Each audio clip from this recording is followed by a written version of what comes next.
All right, Shalom, Shalom, Kahalaim Laya, Hawba Shami, Awashaba, Hasham, Kakodash, double honors to the apostles and the elders of Great Millstone, and ruler teach well. Much peace, love, and salutation to the hopeful elect pushing this word and truth to sincerity of heart. Shalom. So, this is going to be a part two. I got a phone call that stopped my recording, so Salakia for the inconvenience.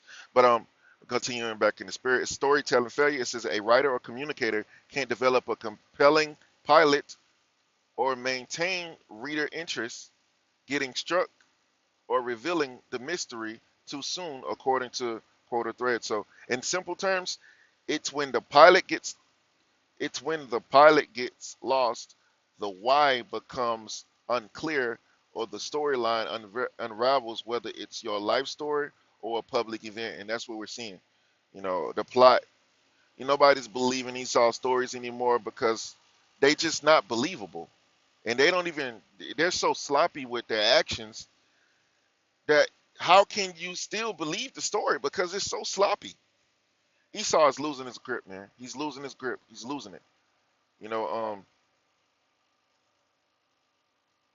and a lot of it is because of the Israelites, man. Because of the pushing out of the word, the pushing out of the truth.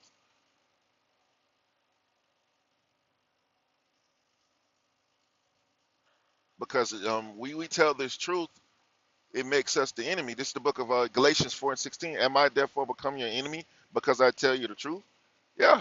Because if when in the case of Esau, Esau's whole society is built on lies. It's built on deception. And now that we're coming out telling you the truth about who he is, his identity, what he wants to do, and how he's operating and moving according to how the Bible said he was, he's being exposed, man. He didn't want the world to know that he's the descendant of Esau, that he's the house of Amalek, that he's the house of Edom. He wants to fabricate he wants to fabricate and deceive the world to believe that he is the children, he's the son of God, that he's Abraham, Isaac, and he's Jacob. But really, he's not Jacob. He's Esau, the evil twin brother of Jacob that has stolen Jacob's identity, stolen Jacob's heritage, and tricked the whole world to believe that God is white, so-called Yahweh Shai is Edomite, when the Bible clearly tells you that he's a dark-skinned man from the tribe of Judah. Revelation chapter 1 tells you how he looks. Even in the book of Daniel, it tells you how Yahweh Shai looks. He's a dark-skinned man, an Israelite, man. He didn't look like no pale face, man. He didn't look like he got the curse of leprosy. That's what these small hats in the Esau got. They got leprosy. So you mean the Lord Yahweh gonna send his son on the earth with the curse of leprosy? The sin of leprosy? Come on, man, that doesn't even make sense. So, yes, we're telling you the truth. We're telling the world the truth about Esau, about his power and how he got it, and what's gonna happen to him in the last days, which we're living in now. Let's see.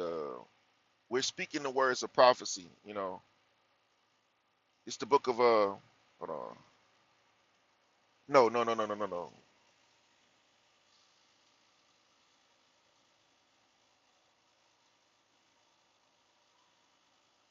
Second Ezra chapter 15, verse 1. Behold, speak thou in the ears of my people the words of prophecy, which I will put in thy mouth, said the Lord. So we're speaking the words of prophecy, and a part of that prophecy is Esau, Edom being exposed. And that's what this is all about. You know,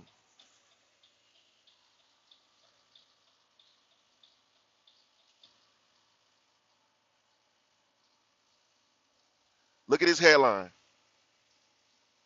Look at this headline. ADL admits international ish groups hold regular strategy meetings to draft U.S. legislation. So who's really in control here?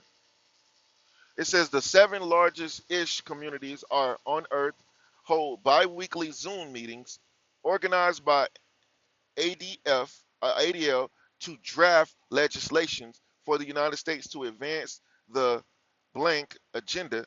The leaders of the ADL have themselves revealed.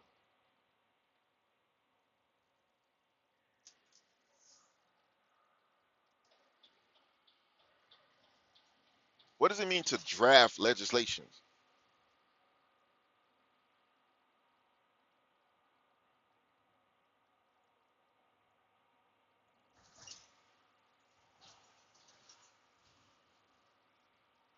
And if anything, you want to pause and read, pause the video and read some of this. I'm not gonna read any of it. I'll just skim through it. So apparently they're drafting legislations for the U.S. What does it mean? Damn it. What does it mean to draft legislations? What does it mean to draft legislation? To draft legislations means to write a proposed law, a bill, by translating a policy idea into precise, legally legally sound language involving legislation lawyers and staff who ensure it's constitutional, clear, and follows specific strict structural rules with the goal of creating a document that can be formally introduced, de- debated, and potentially enacted as a statute. It's a technical writing process that balances policies goals with legal requirements, considering scope, enforcement, and how it interacts with existing laws. I wish they just put it simple. But I understand, but I'm just going to see what the simple definition says. So they're basically, making laws, man. To put it in simple words, man. Just simplicity is. Scriptures speak about words easy to be understood. That's what Esau, he loves using big words and just being, just,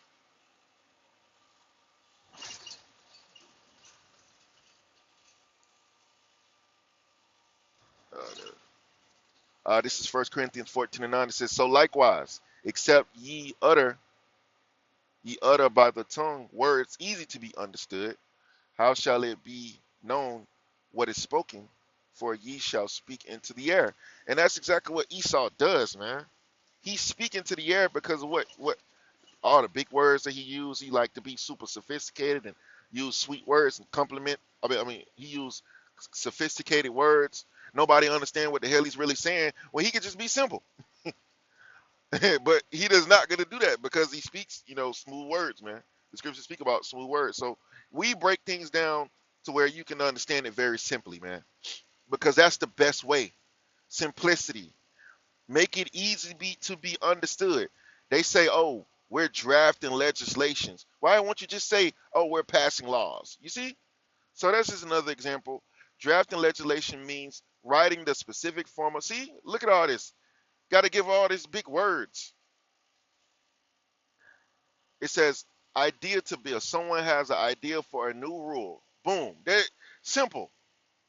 I hate when Esau just want to be all, oh, it's the formal and all that, man. Just make it easy to be understood. But of course, we understand how this devil operates. So, we're breaking things down so you can understand it very easily. I like simplicity, man.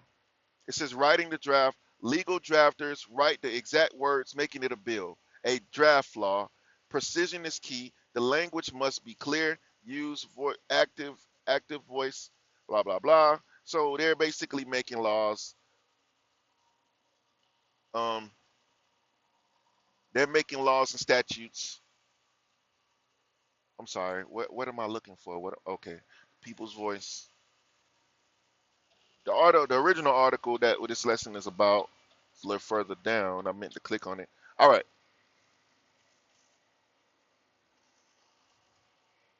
It says blank has signed 6 million. $6 million contract to train ChatGPT to be more pro blank. It says Clock Tower 10.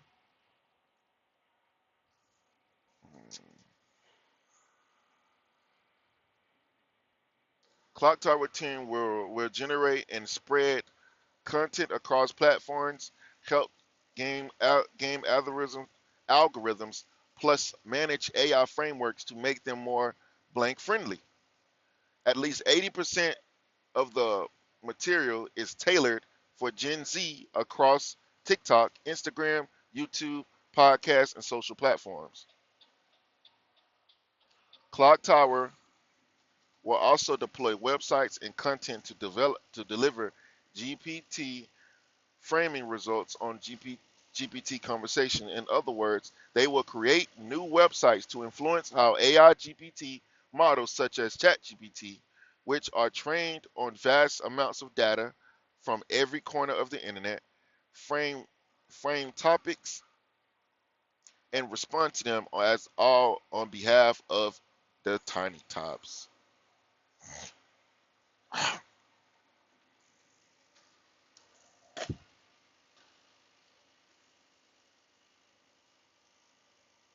So you see what this says. So you see what's going on, man. You know, if you brothers want to check this out, it's on the People's Voice. So so a part of the Esau is a part of Esau's losing the narrative is that he's can't control the story anymore, man. Esau is losing the narrative. He's losing the information war to so much so that ultimately they're going to try to gain total control over the internet, and you're going to have to have a digital ID so they can identify you in order to have internet access. And they're gonna be able to monitor everything that you watch, everything that you do is being collected, and they're basically gonna take more control over the internet and restrict access to those that may not fit their narrative or what they want to have on the internet. So the point of this lesson is what Esau is losing the narrative. His house of deception is falling. His deception is not working anymore. And ultimately he's being exposed, and the Heavenly Father is going to destroy him with nuclear fire, which is going to be the third worst nuclear war. So after he implements his RFID micro C-HIP. So with that, Lord willing, this lesson was edifying. I'm going to give all praise and glory to Yahweh by Hashem, Yahweh Shai by Hashem, Rakakodash, double honors to the apostles and the elders of Great Millstone.